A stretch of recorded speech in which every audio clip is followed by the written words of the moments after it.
Es-tu familier ou familière avec le principe de la positivité toxique?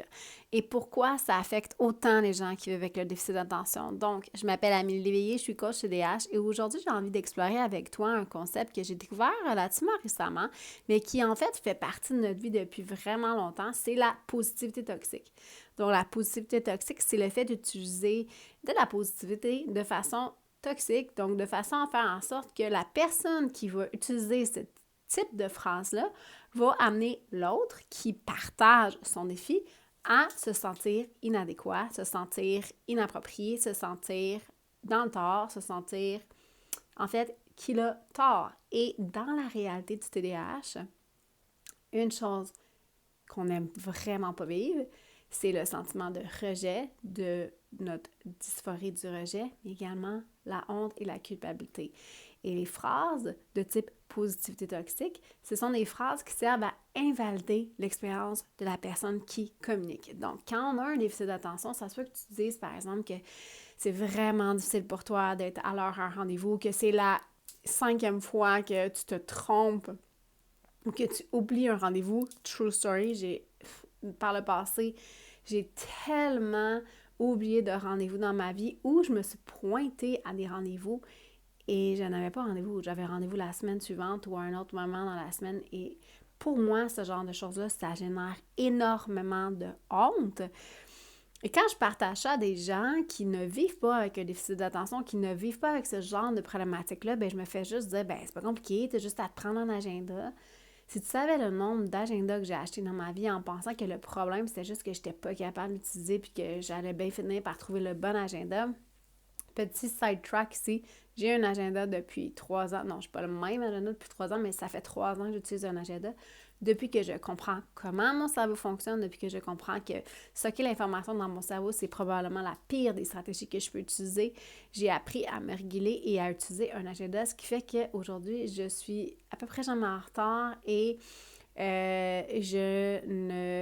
ça ne m'arrive plus de créer de conflits d'horaire, OK? Je dis pas ça parce que je suis meilleure que toi, je dis juste que je me suis outillée pour comprendre comment je fonctionnais. Mais bref, quand tu partages quelque chose que tu vis, que ça soit une problématique au niveau de la gestion de ton horaire ou au fait que tu tombes en mode attente, à ce prix que je l'ai, ce mode-là, le mode attente, et moi j'ai encore énormément discuté avec ce mode-là qui consiste à comme être dans une situation d'attente de quelque chose, donc d'attendre que ça soit le temps de faire quelque chose, qui fait que j'ai énormément discuté à m'engager dans autre chose ou à me mettre à faire quelque chose et que je perds mon temps en fait au final. C'est vraiment difficile pour moi, j'ai énormément discuté à faire ça. C'est difficile pour moi encore d'implanter des stratégies qui sont euh, comme là, si j'ai changé ma médication, je dois prendre une médication mettons, le matin et le soir et j'ai l'habitude. Celle du soir est bien créée, mais celle du matin est un peu plus complexe à créer, puis j'ai de la difficulté, puis ça m'arrive de l'oublier. Puis quand je l'oublie, ben j'ai des effets secondaires de l'avoir oublié. Puis si je communique ça à quelqu'un qui ne comprend pas, de dire ben j'ai oublié de prendre ma pilule, c'est assez facile pour la personne qui ne vit pas avec ce défi-là, de dire ben voyons, c'est pas compliqué, là, t'as juste à t'en souvenir. Ce genre de phrase-là, t'as juste à t'en souvenir, mais en fait, la positivité toxique, c'est encore plus présent dans ton environnement si tu es sur des réseaux sociaux comme Facebook, Instagram, peu importe, TikTok. On va souvent créer des mimes avec cette positivité-là en pensant que ça va aider la personne à passer à l'action. Mais dans la réalité, tout ce que ça fait, c'est que ça crée une invalidation de l'expérience et ça va générer de la honte, de la culpabilité. Donc, la personne se sent encore plus inadéquate parce qu'elle n'arrive pas à juste faire ce que cette positivité-là lui dit de faire. Ça peut être à d'autres niveaux, ça peut être par rapport à une expérience douloureuse, des phrases comme « ben rien n'arrive pour rien ». C'est vraiment une phrase que je déteste. Rien n'arrive pour rien. Il y a des choses dans la vie qui arrivent qui sont juste plates, qui sont juste extrêmement difficiles à passer. Et non, je ne pense pas que toutes les situations nécessitent que ce soit une façon de s'améliorer. Je crois que c'est une façon très simple pour la personne qui reçoit le témoignage de juste se débarrasser de la situation. C'est très présent, la positivité toxique, dans le cas voyons, d'isolement, de persécution systématique ou comme par exemple de racisme systémique ou d'exclusion systémique, si tu n'es pas, dans le fond, la société est construite d'une façon à ce que, moindrement que tu ne rentres pas dans les normes, et le TDAH en fait partie, moindrement que tu n'arrives pas à fonctionner comme le standard de la société, bien à ce moment-là, c'est facile d'utiliser ce genre de phrase-là pour juste invalider ton expérience et te dire qu'au final, le problème, c'est pas le fonctionnement de la société qui permet pas une façon différente de fonctionner, mais bien toi qui devrais s'adapter à cette réalité-là. Et c'est quelque chose que je vois même chez les enfants. Moi, quand j'entends quelqu'un qui dit à un enfant, ben t'as juste à faire plus d'efforts, ça se peut que ça fasse un petit peu partie du problème, mais en général, un enfant qui ne veut pas collaborer ou qui n'est pas capable de faire quelque chose, que ne serait-ce que d'apprendre ses mots dictés ou que ça soit des problématiques au niveau de l'interaction avec les autres, des crises de colère, c'est pas une question de volonté, c'est une question de capacité. L'enfant, c'est difficile, son cerveau ne collabore pas et il faut, comme adulte, avoir la capacité de nous gérer et de l'outiller cet enfant-là pour qu'il soit capable éventuellement d'avoir des comportements qui sont plus adéquat par rapport à ce que lui veut avoir, pas adéquat nécessairement par rapport à la société, mais par rapport à lui. Si par exemple c'est important pour cet enfant-là d'avoir des amis et qu'il frappe les amis, bien ça va être vraiment dur d'avoir des amis. Fait qu'il faut qu'il trouve une manière de contrôler ce comportement-là parce qu'on n'arrivera pas à ce qu'on veut, qui est d'avoir des amis. Là, je digresse un peu. Mais en fait, la positivité toxique, c'est quelque chose qui est très présent, qui a été vraiment beaucoup utilisé dans le milieu religieux ou dans le milieu spirituel. Des phrases comme « rien n'arrive pour rien » ou « si Dieu le veut » ou tu sais, il y a des bonnes choses qui vont sortir de là. Donc, je suis certaine que tu es capable de penser à un cancer industriel. Et si ça tente, tu m'écoutes sur YouTube, je serais curieuse que tu me mettes en commentaire des exemples de positivité toxique que tu as déjà vus. Si c'est un concept qui t'intéresse, il y a une auteure qui a écrit un livre spécifiquement là-dessus. Je vais te mettre en note de podcast et de YouTube, c'est qui l'auteur précisément qui a écrit là-dessus. Mais moi, je trouvais ça intéressant de le regarder du point de vue du TDAH parce que ce qui arrive, c'est que le TDAH, premièrement, porte très mal son nom, donc le trouble déficitaire de l'attention avec ou sans hyperactivité, n'exprime pas bien la réalité. Le trouble déficitaire TDAH, ce n'est pas vraiment un problème d'attention parce qu'on arrive à avoir l'attention. C'est un problème de régulation, donc on n'arrive pas à se réguler soi-même. On n'arrive pas à réguler notre attention, nos intérêts. On n'arrive pas à réguler nos actions. On n'arrive pas à réguler nos émotions. On a de la difficulté à utiliser nos fonctions exécutives, ce qui fait qu'on a de la difficulté à voir dans le futur les conséquences de nos actions, ce qui fait que c'est difficile de faire les actions qu'on a besoin de faire aujourd'hui pour nous. On est aussi constamment à la recherche de dopamine, ce qui fait que souvent, on prend des décisions basées sur notre besoin de dopamine et non pas nécessairement sur les objectifs qu'on aimerait atteindre. Ce qui fait que c'est un mal invisible.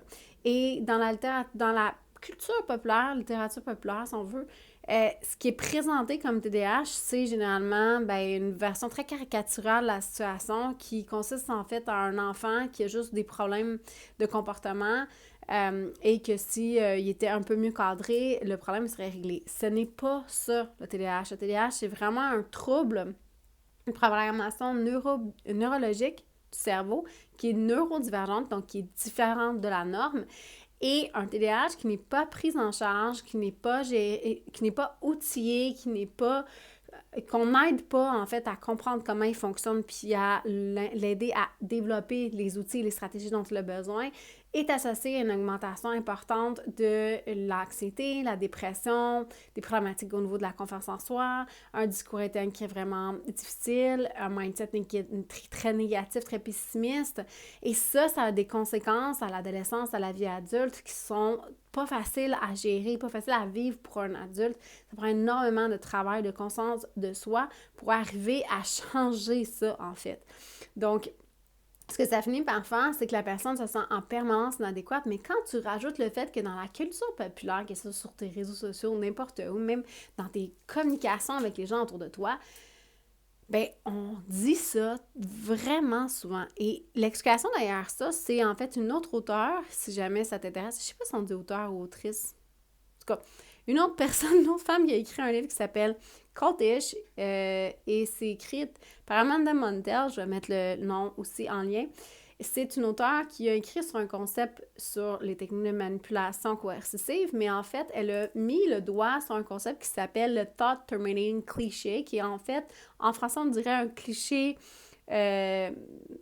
qui interrompt le processus d'argumentation en réalité. Et c'est des phrases, je reviens à rien n'arrive pour rien, pardon, je m'en fâche dans mes mots, rien n'arrive pour rien. Qu'est-ce que tu veux bien répondre à ça? Il n'y a absolument rien à répondre à ça. Ou, je suis sûre qu'il y a quelque chose du positif qui va sortir de là. Il n'y a rien à argumenter à ça. C'est en fait une façon d'invalider la personne dans son ressenti puis de lui dire que la seule raison pourquoi elle se sent pas bien, c'est parce qu'elle a un problème. OK?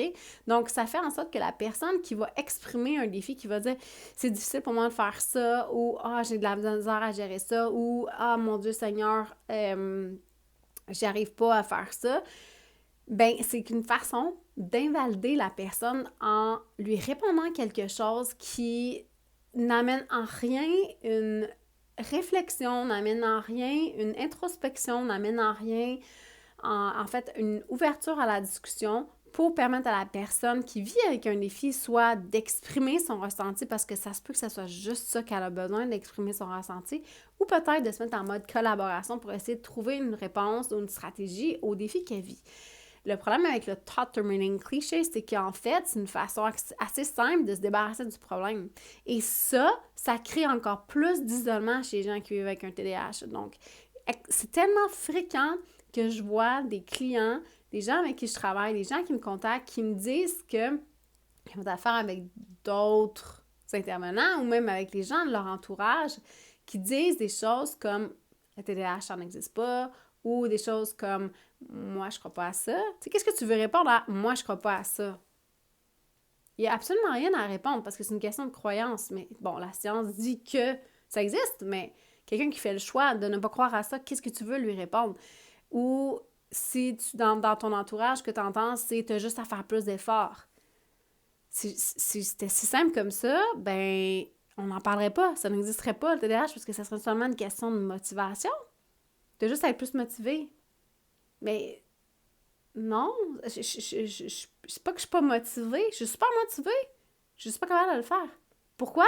Parce que c'est ça, le déficit d'attention, c'est que oui, je suis motivée, mais dans le moment où j'essaie de le faire, si c'est pas clair, si mes stratégies sont pas super bien établies, s'il y a pas plein de choses, de système de support, en anglais, on dit des scaffolding, donc c'est quelque chose qui est recommandé fortement par le docteur Barkley et le docteur Hallowell, qui sont des docteurs à qui je réfère souvent parce que c'est ceux qui sont les plus connus dans le milieu anglophone par rapport au TDAH. Donc, ils recommandent l'utilisation d'un principe un peu d'échafaudage. Ce que tu veux, c'est avoir des systèmes de support autour de toi, peu importe les systèmes que tu vas utiliser. Ça peut être des gens, ça peut être tes collègues, ça peut être des stratégies, ça peut être l'utilisation d'un coach. Ça a l'air drôle à dire comme ça. Ça peut être d'engager un coach pour qu'il te supporte dans l'atteinte de tes objectifs. Ça peut être la modification de ton environnement. Ça peut être énormément de stratégies qu'on peut implanter pour te permettre de faciliter ton passage à l'action. Donc, je dis souvent que le TDAH, ce n'est pas une excuse, mais bien une explication, et j'espère que tu ne le perçois pas comme un élément de positivité toxique, parce qu'en réalité, c'est pas ça. Le but de cette phrase-là, c'est de t'aider à te permettre d'arrêter de te sentir mal, d'arrêter de penser que c'est toi qui n'est pas correct, que tu fais pas assez d'efforts, puis que si tu essayais juste plus fort, ça marcherait mieux. Moi, ce que je suis en train de te dire, c'est une fois que tu vas avoir compris comment tu fonctionnes, ça va être beaucoup plus facile de savoir comment implanter les choses pour t'aider à passer à l'action, OK? Mais les thought terminating clichés, que j'ai pas vraiment l'équivalent en français, je suis désolée, et la positivité toxique, c'est quelque chose qui sont extrêmement dommageables au niveau de ta confiance en soi, extrêmement dommageables au niveau de ton estime de soi, et ça n'aide en rien à établir un dialogue qui va nous permettre de comprendre la réalité de l'autre, et ça n'aide en rien à faire en sorte que tu vas te sentir mieux. C'est complètement faux. Quand tu te fais dire, quand tu vis un défi, que rien n'arrive pour rien, ben moi, je me sens pas mieux. Je me sens juste vraiment poche. Et si tu es en France et tu ne comprends pas ce que ça veut dire, se sentir vraiment poche, ça veut dire inadéquate, ça veut dire à la limite stupide, ridicule. OK? Donc, ce que ça va finir par faire, c'est que je vais juste arrêter d'en parler. Ça ne veut pas dire que je ne vis pas ce défi-là. Ça veut juste dire que j'en parlerai plus parce que je pense que je suis pas normale. OK? Donc, j'espère que tu comprends un peu ce concept-là et que ça t'aide à comprendre pourquoi ce type de façon de communiquer-là, si tu vois ça dans ton environnement, si tu vois ça dans tes posts, s'il te plaît, arrête de penser que c'est toi le problème. Arrête de penser que tout ce que tu as à faire, c'est faire plus d'efforts ou que tu fake it till you make it. Ça, c'est une autre belle phrase que j'aime pas particulièrement.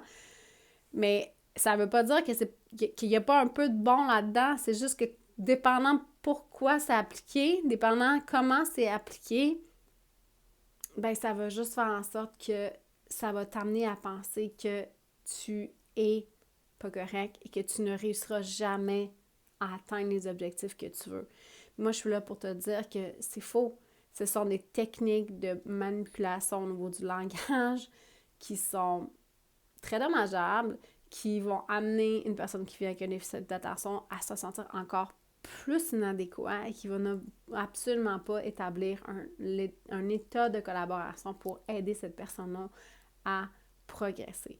Donc, je t'invite à en être consciente, en fond, à essayer d'observer dans ton environnement si c'est quelque chose que tu vois souvent, de se faire dire, une chose que je vois beaucoup, là, c'est « t'as bien un mauvais mindset ». Le TDAH, le cerveau TDAH, c'est un cerveau qui est conçu pour identifier des problèmes et trouver des solutions. Fait que c'est normal que ton cerveau spotte les problèmes et essaie de trouver des solutions. Par contre, pour beaucoup de gens, c'est pas le fun parce qu'on est perçu comme des négatifs ou des personnes qui font juste anticiper le pire. La raison de pourquoi moi je fonctionne comme ça, qui est de trouver un problème, c'est dans le but de trouver une solution. J'ai pas juste envie de trouver un problème, j'ai envie de trouver une solution au problème parce que je veux éviter le problème, je veux éviter la conséquence du problème. OK? Donc, je considère que c'est pas nécessairement du négativisme, c'est un peu du réalisme de dire « Oups, attends une minute, faudrait peut-être se réajuster à ce niveau-là. » OK?